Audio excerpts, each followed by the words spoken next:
So how did I get into med school? It was some kind of complicated thing, me getting into med school. It was a kind of complicated journey. It taught me so much. It made me have so many good friends, and it really prepared me for the life. So we have this kind of examinations, let's call them SAT, and we all have to get them in order to get some college and universities. So before any kind of college or before any kind of university, you should take the examination, and it will be the leading factor if you are about to apply for the college or not. So if you fail them, you cannot apply for the college. If you fail them, you cannot apply for the med school, law school, anything. You shouldn't be failing them, and you should have very, very high scores if you want to match into a position which has any kind of future. So I think I was 18 when I was preparing for the university exams. Let's call them SAT because everyone knows it as SATs. Let's call them SAT. So I was 18 when I was preparing for my SATs, and we had all these kind of examinations. They had some questions, and they were above the average. The question number were above the average. Before the system had changed, we had something like 90 questions, and that involved all of the maths, physics, biology, chemistry, anything, geometry. And the year which I did apply for the college, the system had changed, and we had some kind of, I think, 200 questions in total, but that was just one part of the examination. So if we count all three parts of the examination, it totals in a number like 400 questions, and it got too complicated then. So we had this preparation exams, tests, which we did take in order to view our situation and put us in some classes like first class, second class, third class, last class, etc.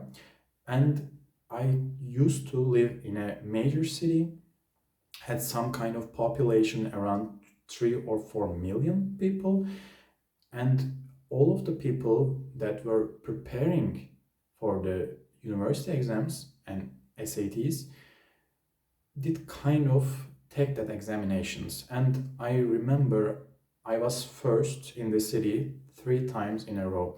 So that took my teachers and my mentors some kind of attention.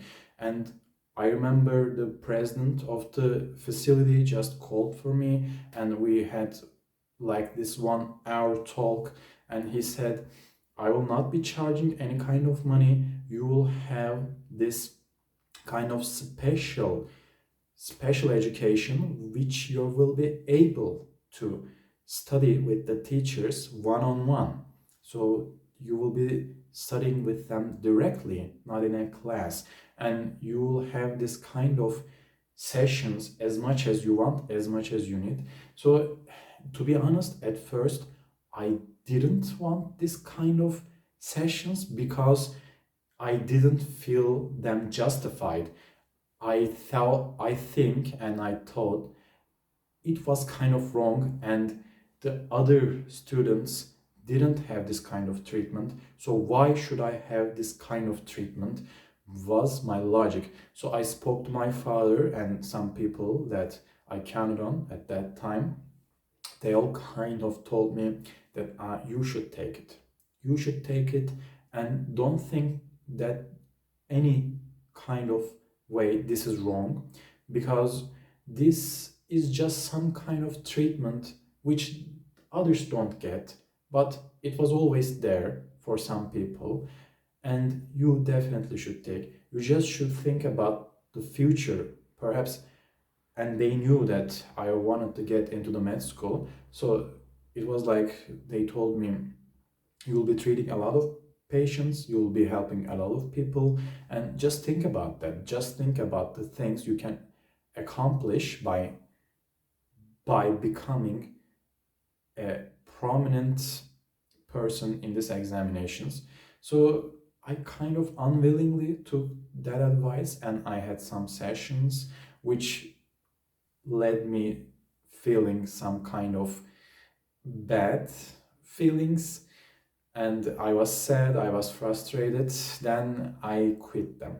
So I continued as everybody else, and I was at the 99th percentile at my examinations, and it was cool because I knew that I definitely will be getting into one med school, and I did. So it was a fun journey, but I remember, especially at the first months, we kind of did prepare for the examinations like 9 months. And I think one first and second month I did prepare very harshly and very hard, and I didn't hold any back. That led me to become first amongst the other students in my city. So I think I studied physics a lot, math a lot, and geometry a lot because they had some huge weight on the examination. And especially, I was studying biology because biology had this huge impact on math classes.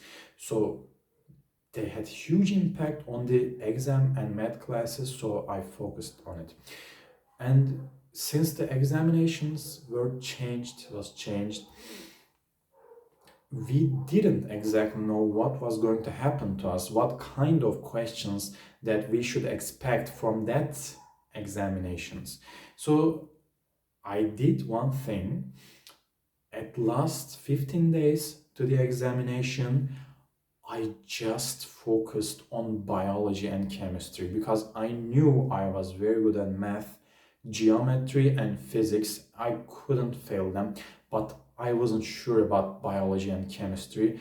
And it was very nice that I did because was very hard, damn difficult, and it kind of eliminate people which were trying to get into med school. And I think I just had 3 questions wrong with biology and chemistry, and that is kind of thanks to my last 15 day of study. So what is someone willing to do in order to reach their goals is very important. So if you want something and if you have a clear path, your mind will amplify your vision, and you will be able to see things which others cannot see. I was fixated on getting into med school, and I wanted to get into med school so damn hard. My mind did let me see things other people could not see, because all of the thinking, all my life, and most of my time was about getting into med school. So I want to help other people, I want to help people, and I want to grow as a person. And I knew that med school would do this for me, and I'm very, very grateful that I got into med school. So I think hard work is essential, and you shouldn't forget, with hard work comes solutions and conclusions, but you shouldn't miss out on the idea, the mindset that you should be having. The idea and the mindset is very important if you want to successfully match into med school, because life is some kind of unpredictable. You can't always know what is going to happen next. But if you have a mindset that is telling you which is that exactly you want, you will be able to see the things that is looking as unpredictable. It will be predictable for you actually, and most of the people will be not predicting it. You will have the advantage and upper hand because you just have one goal and you are going for it. and your mind is making it easier for you because you have this enormous amount of power. When you want something so badly, your mind be making will be creating a way for you in order to reach your goal. So just want something badly, and you have to live and breathe that goal, and you will get there in no time, I assure you. And I'll get to see you in the next video. Take care.